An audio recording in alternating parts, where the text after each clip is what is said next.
Judicial activism and public interest litigation (PIL).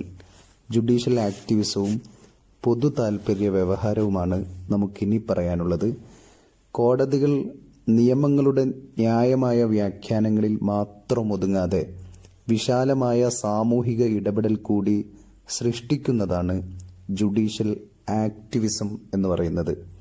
കോടതികൾ അവരുടെ മുമ്പിൽ വരുന്ന തർക്കങ്ങളിൽ വിധി പറയുന്നതിൽ മാത്രം പരിമിതപ്പെടുത്താതെ എല്ലാ നടപടിക്രമങ്ങളും മറികടന്നുകൊണ്ട് രാജ്യത്തെ എല്ലാ പ്രശ്നങ്ങളിലും വിശാലമായി സാമൂഹികപരമായി ഇടപെടുന്നതിനെയാണ് ജുഡീഷ്യൽ ആക്ടിവിസം എന്ന് പറയുന്നത്. ജുഡീഷ്യറി ആക്റ്റീവായിട്ട് പ്രവർത്തിക്കുക, സാമൂഹ്യ പ്രശ്നങ്ങളിൽ ജുഡീഷ്യറി ആക്റ്റീവായിട്ട് ഇടപെടുക. തങ്ങളുടെ മുന്നിൽ വരുന്ന കേസുകളിൽ മാത്രം ഇടപെട്ടിരുന്ന കോടതി, ആ കോടതി വ്യവഹാരങ്ങൾ, കോടതി നടപടികൾ, തങ്ങളുടെ മുന്നിൽ വരുന്ന കേസുകൾ, ആ കേസ് ഫയലുകൾ മാത്രം നോക്കിയിരുന്ന കോടതി സമൂഹത്തിലെ മറ്റു പ്രശ്നങ്ങൾ ഈ നടപടിക്രമങ്ങൾ മറികടന്നുകൊണ്ട് തന്നെ ഇടപെടുന്ന, ഈ ആക്റ്റീവായി സാമൂഹ്യ പ്രശ്നങ്ങളിൽ ഇടപെടുന്നതിനെയാണ് ജുഡീഷ്യൽ ആക്ടിവിസം എന്ന് പറയുന്നത്. നമ്മുടെ രാജ്യത്തിന്റെ ജുഡീഷ്യറിയുടെ തുടക്കകാലത്ത് 1950കളിൽ നമ്മുടെ കോടതികൾ തങ്ങളുടെ മുമ്പിൽ വരുന്ന പ്രശ്നങ്ങളിൽ മാത്രമായിരുന്നു അവർ ഇടപെട്ടുകൊണ്ടിരുന്നത്. ആ നടപടിക്രമങ്ങൾക്കനുസൃതമായി തങ്ങളുടെ മുന്നിൽ വരുന്ന കേസ് ഫയലുകളിൽ മാത്രമേ അവർ അക്കാലത്ത് ഇടപെട്ടിരുന്നുള്ളൂ. എന്നാൽ പിന്നീട് ജുഡീഷ്യറി ആക്റ്റീവായി, ഏകദേശം ഇന്ത്യയുടെ അടിയന്തരാവസ്ഥ കാലങ്ങൾക്ക് ശേഷം ജുഡീഷ്യറി ആക്റ്റീവായി സാമൂഹ്യ വിഷയങ്ങളിൽ കോടതി ഈ നടപടിക്രമങ്ങളെല്ലാം മാറ്റിവെച്ചുകൊണ്ട്, ഈ ലോക്കൽ സ്റ്റാൻഡുകളെല്ലാം മാറ്റിവെച്ചുകൊണ്ട് സ്വമേധയായിട്ട് പ്രശ്നങ്ങളിൽ ഇടപെടാൻ തുടങ്ങി. ഇതിനെയാണ് നമ്മൾ ജുഡീഷ്യൽ ആക്ടിവിസം എന്ന് പറയുന്നത്. ജുഡീഷ്യൽ ആക്ടിവിസം ഉണ്ടായതോടുകൂടിയാണ്, ജുഡീഷ്യറി ആക്റ്റീവായ കാലത്താണ് പൊതു താൽപര്യ വ്യവഹാരത്തിനും തുടക്കമായത്. ജുഡീഷ്യൽ ആക്ടിവിസത്തിന്റെ പ്രകടമായ ഒരു പ്രവർത്തനമായിരുന്നു പൊതു താൽപര്യ ഹർജി എന്ന് പറയുന്നത്. 1980കൾക്ക് മുമ്പ്, ഏകദേശം അടിയന്തരാവസ്ഥക്ക് മുമ്പ്, പീഡിത കക്ഷിക്ക് മാത്രമേ നീതിക്കായി കോടതിയെ സമീപിക്കാൻ സാധിച്ചിരുന്നുള്ളൂ. 1980കൾക്ക് ശേഷം സുപ്രീം കോടതി ജനങ്ങളിലേക്കെത്താൻ ആരംഭിച്ചു. അതിനാൽ പൊതു താൽപര്യമുള്ള കേസുകളിൽ നിയമപരമായി പരിഹാരങ്ങൾ തേടി ഒരു വ്യക്തിക്കോ സിവിൽ സൊസൈറ്റി ഗ്രൂപ്പിനോ സുപ്രീം കോടതിയെ സമീപിക്കാവുന്നതാണ് എന്ന ഒരു നൂതന മാർഗം സുപ്രീം കോടതി ഉണ്ടാക്കിയെടുത്തു. അതാണ് പബ്ലിക് ഇൻട്രസ്റ്റ് ലിറ്റിഗേഷൻ, പൊതു താൽപര്യ ഹർജി. പൊതു താൽപര്യ ഹർജി എന്ന് പറയുന്നത് അപ്പം നമ്മൾ മനസ്സിലായി എന്ന് വിചാരിക്കുന്നു. അതുവരെ കോടതി ചെയ്തിരുന്നത്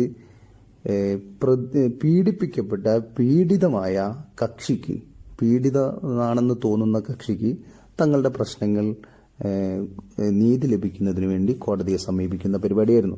അതേസമയത്ത് 1980കൾക്ക് ശേഷം കോടതി പുതിയ വാതിലുകൾ തുറന്നു. ജുഡീഷ്യൽ ആക്ടിവിസത്തിന്റെ ഭാഗമായിട്ട് കോടതി പുതിയ വാതിലുകൾ തുറന്നു. അതെന്തെന്ന് വെച്ചാൽ, ഏതെങ്കിലും ഒരു പൊതു താൽപര്യമുള്ള ഒരു വിഷയത്തിൽ നിയമപരമായ നീതി ലഭിക്കണമെങ്കിൽ അതിന്റെ പീഡിതമായ കക്ഷിക്ക് മാത്രമല്ല, അതേസമയത്ത് ഏതൊരു വ്യക്തിക്കും, അയാളെ ബാധിക്കുന്ന പ്രശ്നമല്ല, വേറെ കുറെ ആൾക്കാരെ ബാധിക്കുന്ന പ്രശ്നമാണ്, പക്ഷെ ഒരാളെ ബാധിക്കുന്നില്ല, അയാൾക്ക് എന്ത് ചെയ്യാം, ബാധിക്കുന്നില്ലെങ്കിലും കോടതിയെ സമീപിക്കാം.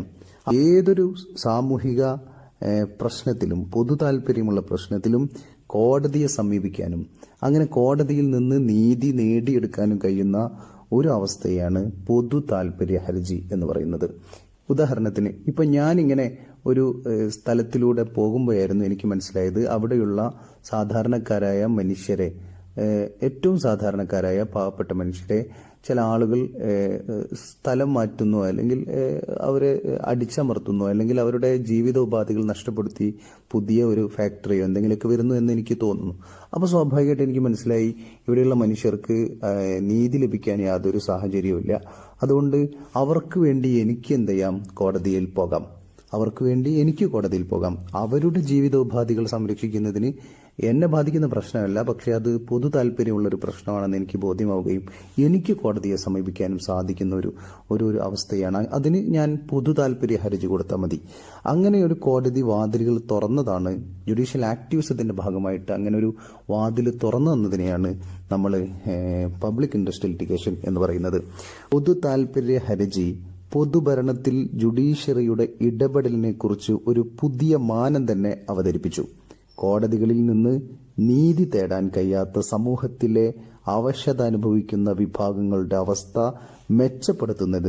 മെച്ചപ്പെടുത്തുന്നതിന് ഇത് കാരണമായി. Justice PN Bhagavathi, justice VR Krishna Iyer എന്നിവരാണ് പൊതുതാൽപര്യ ഹർജികൾ കോടതിയിൽ ആദ്യമായിട്ട് സ്വീകരിച്ച് തുടങ്ങുന്നത്. ഒരു പൊതുതാൽപര്യ ഹർജി ഫയൽ ചെയ്യുന്നത് മറ്റേതൊരു നിയമപരമായ കേസിനെയും പോലെ ബുദ്ധിമുട്ടുള്ള കാര്യമല്ല.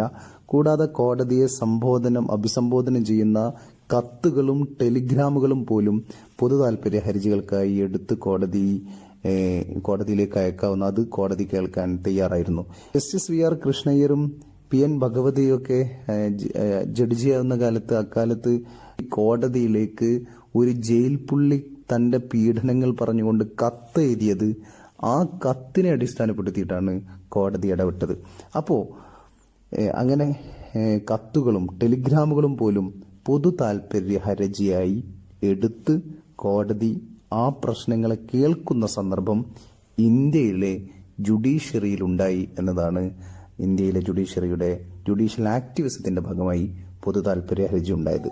പാരിസ്ഥിതിക സന്തുലിതാവസ്ഥ നിലനിർത്തുന്നതിന് ഗ്രീൻ ബെൽറ്റുകളും തുറസായ സ്ഥലങ്ങളും ഉറപ്പാക്കുക, പാർപ്പിട സമുച്ചയങ്ങൾക്ക് സമീപം കല്ല് തകർക്കുന്ന പ്രവർത്തനങ്ങൾ നിരോധിക്കുക, ആദിവാസികൾക്ക് അവരുടെ ആവാസ വ്യവസ്ഥയും ഉപജീവന മാർഗവും ഉറപ്പാക്കാൻ നിക്ഷിപ്ത വനത്തിന്റെ ഒരു ഭാഗം നീക്കിവെക്കുക, ഡൽഹി മുനിസിപ്പൽ കോർപ്പറേഷന്റെ മുനിസിപ്പൽ അധികാരികളെ സമൂഹത്തിന്റെ ആരോഗ്യ സംരക്ഷിക്കുന്നതിനുള്ള അവരുടെ നിയമപരമായ ബാധ്യതകൾ നിർവഹിക്കാൻ നിർബന്ധിക്കുക, മലിനജല സംസ്കരണ പ്ലാന്റുകൾ സ്ഥാപിക്കാൻ വ്യവസായ യൂണിറ്റുകളെ നിർബന്ധിക്കുക, വായുമലിനീകരണം തടയുന്നതിനുള്ള വായുമലിനീകരണ നിയന്ത്രണ ഉപകരണങ്ങൾ സ്ഥാപിക്കുന്നതിനുള്ള നിർദ്ദേശം നൽകുക, പാരിസ്ഥിതിക മലിനീകരണത്തിന്റെ വിപത്തുകളിൽ നിന്ന് സമൂഹത്തെ രക്ഷിക്കാൻ വിസമ്മതിക്കുന്ന ഫാക്ടറികൾ അടിച്ചുപൂട്ടാൻ നിർദ്ദേശം നൽകുക തുടങ്ങിയ ചരിത്ര പ്രസിദ്ധമായ കോടതി വിധികൾ പൊതു താൽപര്യ ഹർജിയുടെ ഭാഗമായി ഇന്ത്യയിലുണ്ടായി വന്നു. രാജ്യത്തെ അധസ്ഥിത ജനവിഭാഗങ്ങളുടെ പ്രശ്നങ്ങൾ ജുഡീഷ്യറിയുടെ മുമ്പിൽ എത്തുന്നതിൽ പൊതു താൽപര്യ ഹർജികൾക്ക് വലിയ പങ്കാണ് ഉണ്ടായിരുന്നത്. അപ്പോൾ ഇന്ത്യയുടെ ജുഡീഷ്യറി ആക്റ്റീവ് ആയതിന്റെ ഭാഗമായിട്ട് ഇന്ത്യയിൽ ഉണ്ടായി വന്നതാണ് പൊതു താൽപര്യ ഹർജികൾ എന്ന് പറയുന്നത്. മറ്റൊന്ന് ജുഡീഷ്യൽ റിവ്യൂ ആണ്, ജുഡീഷ്യൽ പുനരവലോകനം. ഭരണഘടന രാജ്യത്തിന്റെ പരമോന്നത നിയമമാണ്. ഭരണഘടനയുടെ അന്തിമ വ്യാഖ്യാതാവ് സുപ്രീം കോടതിയാണ്. കേന്ദ്ര പാർലമെന്റ് അതുപോലെ സംസ്ഥാന നിയമസഭകളും പാസാക്കുന്ന എല്ലാ നിയമങ്ങളുടെയും ഭരണഘടനാ സാധുത സുപ്രീം കോടതിയാണ് പരിശോധിക്കുന്നത്. ഭരണഘടനാ വിരുദ്ധമായിട്ടാണ് ഏതെങ്കിലും ഒരു നിയമം പാർലമെന്റ് പാസാക്കുകയോ അല്ലെങ്കിൽ എക്സിക്യൂട്ടീവ് ഒരു ഓർഡർ ഇടുകയോ ചെയ്യുകയാണെങ്കിൽ അത് ഭരണഘടനയുടെ മൂല്യങ്ങൾക്ക് വിരുദ്ധമാണ് എന്ന് തോന്നുമ്പോൾ അത് സുപ്രീം കോടതിക്ക് പരിശോധിക്കാം. ആ പരിശോധനയിൽ ആ നിയമത്തെ അല്ലെങ്കിൽ എക്സിക്യൂട്ടീവിന്റെ ഓർഡറിനെ അത് റദ്ദ് ചെയ്യാൻ സുപ്രീം കോടതിക്ക് അധികാരമുണ്ട്. അതാണ് ജുഡീഷ്യൽ അവലോകനം എന്ന് പറയുന്നത്. ഇത് വളരെ പ്രധാനപ്പെട്ട ഭാഗമാണ്, പരീക്ഷയ്ക്ക് പലപ്പോഴായിട്ട് ചോദ്യം വന്ന ഭാഗമാണ്. അതുകൊണ്ട് എല്ലാവരും നിർബന്ധമായിട്ടും നോക്കി വെക്കേണ്ട ഒരു ഭാഗമാണ്. Okay, thank you.